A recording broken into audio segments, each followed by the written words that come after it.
So this story starts off in the year 2009, and at this particular point in time, I was in the midst, some might say the genesis of the boom of the social media era. You know, this was when kids would come back from school and just be glued to their screens, chatting with their friends, seeing what's hot online, but you chatting with those friends that you just saw at school. This was that era. My platform of choice at the time was Facebook. Now, this was when Facebook was being ran by the youth, not the elders, like it is nowadays. And at that time, I remember there was a lot of politics, you know, being in school and having social media. I was in the 9th or 10th grade at the time, so there was a lot of politics. And the politics was categorizing people based off who was a somebody, who was a nobody, and who was just a neutral. In today's term, it was who had clout and who didn't. And it wasn't just politics within my school. It was politics among all schools around the town. The somebodies in one school knew the somebodies in the other school, and the somebodies in another school.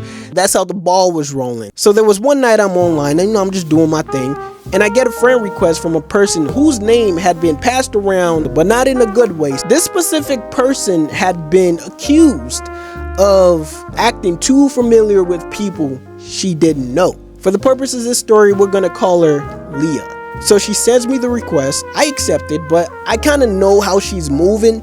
I ain't really trying to have a deep conversation with her. I figured the next day she would go back to her school and just say, yo, I know this person and we go way back.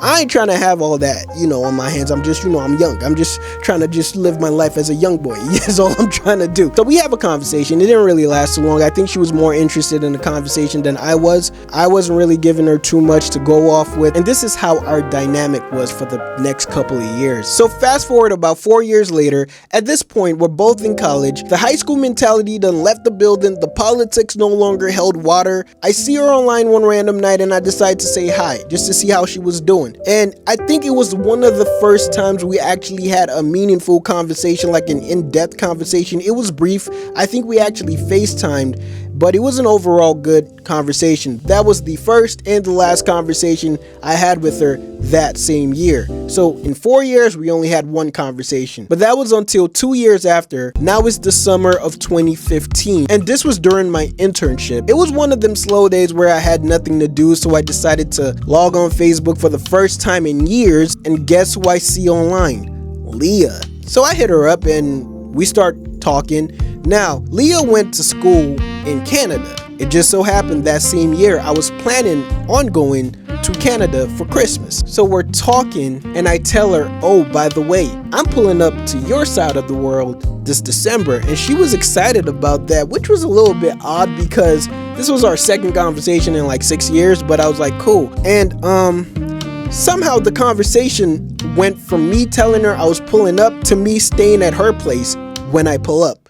I don't remember the intricacies of the conversation or how it led to that, but we somehow worked around a wave where I would be staying with her. Now, the moments leading up to when I had to fly out to Canada, Leah and I would talk a lot. We would pretty much talk every day. And in the process, she started to grow a liking to me. I remember one day we were talking and she literally just says outright, we're a thing. And I'm confused. I'm like, we're a thing? I don't think I was talking to her or giving her the impression that I wanted to be a thing. But I'm also like, why not? Let me actually see how this trip goes to see if we could actually be a thing. So I didn't shoot it down, but I didn't lift it up neither. Fast forward a couple months later, it was time for me to take flight to Canada. So I fly out there, I land, I'm at the airport, and I see her, and we say hi to each other. Then we engaged in a brief conversation, just like, yo, we really doing this? And she's like, yeah, we're really doing this. And it was like funny and stuff. After that, we head to her apartment, I drop my bags, and we decide that we are going to go take a walk around her neighborhood. I remember it was a cool night, but it was the perfect weather to take a walk in. The scenery was very vibrant. We walked around, we shared laughs, just really trying to get to know each other better. We wanted to just stay in the moment. But eventually, the night ran out, we decided to go back to our apartment, and at this point, I am beat, because I have not taken a break from the airport to us walking around. So I decided I'm just gonna relax in the living room and watch TV. And I'm doing that for a while, and all of a sudden there was a knock on the door. Leah had invited one of her friends over. She introduces me to the friend and they both go to the bedroom. I'm still in the living room watching TV and I'm there for about 30 minutes. Then I decide, you know what, let me go kick it with them. I go to the bedroom, I open the door, and these two women are smoking weed. Now, if you know me, you know I'm not a big fan of those. I'm not a big fan of weed. I'm not a big fan of a drinker. Certainly wouldn't want my girl to do that, but I didn't make it too much of a big deal. I'm like, it's not that deep. It's whatever. Eventually, the friend leaves, and about an hour later, her roommate arrives. Now, this was the logistics of how she lived. She had 3 roommates. 2 of them were in a relationship with each other, and the other one was single. The only reason I was able to go over there was because the 2 in a relationship were going to be out of town around the same time I was going to be there. So they lived in a 1-bedroom apartment. The couple usually slept in the living room while Leah and the single roommate shared the bedroom. Now, with me being there and the couple being out of town, the single roommate was going to be sleeping in the living room while Leah and I would share the bedroom. That was the agreement they came to. I was cool with it. So anyways, the roommate arrives, Leah introduces me to her, and I am not kidding when I say that this girl was mad disrespectful. She was asking me rude questions. She really couldn't care less about my existence, and I'm like, yo, what did I do? I'm just here visiting. Like, I don't want no smoke with nobody. To be fair, I think that's just how she was, because she wasn't even nice to Leah, to be fair. But with all that being said, that first night was the highlight of my whole trip, because it pretty much went downhill from there. It started on this one day when Leah asked me if I wanted to come with her to a house party hosted by one of her friends. I knew the kind of friends she kept around, and I wanted no parts of that. So I tell her, nah, I'm good.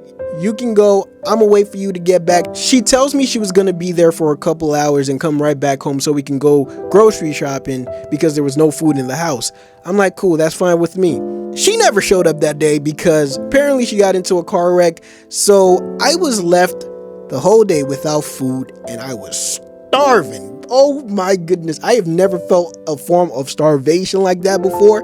It was crazy, but I was glad she was okay. She tells me she's gonna come back to the apartment first thing in the morning. I was just gonna have to persevere through the night, feeling the agonizing hunger I was feeling. So nighttime rolls around, I'm in bed, about to sleep this hunger away, and suddenly the door cracks open, and guess who it is? Her roommate, the single one. She literally comes to the room and lays her blanket right next to the bed and sleeps over there. And she didn't give me a reason why she did it. I had to put 2 and 2 together because I could hear voices coming from the living room, meaning the couple were back in the apartment. So she had to leave the living room to come to the bedroom. A simple explanation would have been nice, but I guess she didn't owe me that. So I was hungry. I wasn't comfortable in the room.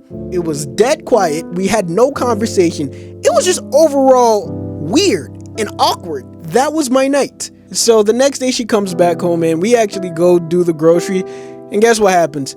I get food poisoning, so my days are not going well. To make matters worse even after that, Leah and I started having issues. We weren't seeing eye to eye. Anytime I would disagree with her, she would get mad and start giving me the silent treatment. I'm like, yo, I'm your guest. I'm not even like enjoying my trip at this point anymore. So we're at odds. And it's like that for a couple of days. So fast forward, there was a day we were coming back to the apartment. I forget where we were coming from. And I remember suggesting that we should just try and have a good rest of the day. I tell her we should just cut on a movie and just hang out and just really chill. She was down with the idea. She liked it. So fast forward, it's nighttime. We're about to watch a movie. All of a sudden, she gets a call. She's talking to the person on the phone for a while, and she invites the person over. In my mind, I'm like, we supposed to be bonding. Why are you inviting people over? I didn't vocalize this because back then I kept things internal because I thought common sense was common sense, but clearly it wasn't. So about 30 minutes pass and her guest arrived, and her guest was a dude.